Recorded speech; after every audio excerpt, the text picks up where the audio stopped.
विशिष्ट अंतरावरती जाऊन वहिनी उभ्या राहणार. वहिनी जा तिथे जाऊन उभ्या राहा. चला दोघी. ती रेषा ज्या ठिकाणी वहिनी उभ्या राहणार ती रेषा ओलांडायची नाही वहिनींनी. मिस्टर इकडे उभे आहेत. एका वेळेला एक चेंडू त्या हातातल्या मोठ्या काय म्हणता येईल त्याला चमच्यामध्ये पळीमध्ये घ्यायचा आहे आणि तो पुढे जाऊन वहिनींच्या हातात असलेल्या त्या पळीमध्ये किंवा चमच्यामध्ये अचूक ठेवायचा. मग वहिनी पुढे जाणार आणखीन तो गोळा करणार. लक्षात ठेवा त्या परडीमध्ये जितके गोळा होणार तितकेच मोजले जाणार. जर बरोबरीत सामना झाला तर सगळ्यात आधी ज्या वहिनी खेळ पूर्ण करणार त्या ठरणार आजच्या भागातल्या होम मिनिस्टर ज्यांना मिळणार आहे फाईट.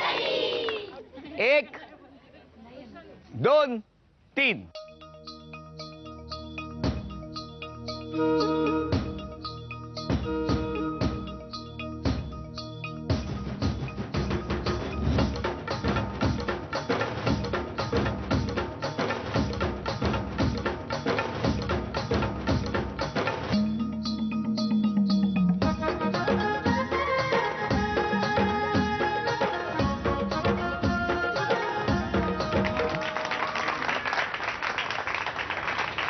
निकाल आपल्या समोर.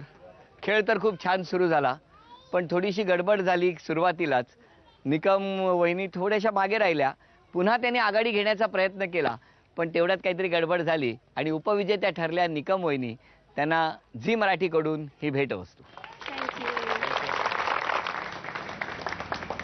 आजच्या भागातल्या होम मिनिस्टर ठरल्या होना नाही सॉरी गायकवाड वहिनी. तर गायकवाड वहिनींना वामनहरी पेठे ज्वेलर्स यांच्याकडून सोन्याची नथ. अभिनंदन. अच्छा होम मिनिस्टरना तथास्तू पुणे यांच्याकडून ही पैठणी.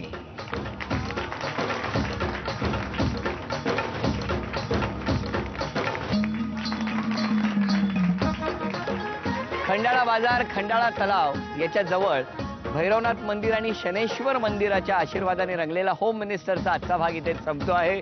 पुन्हा भेटूया अशीच एक पैठणी घेऊन हो ना पुढच्या भागात. नमस्कार.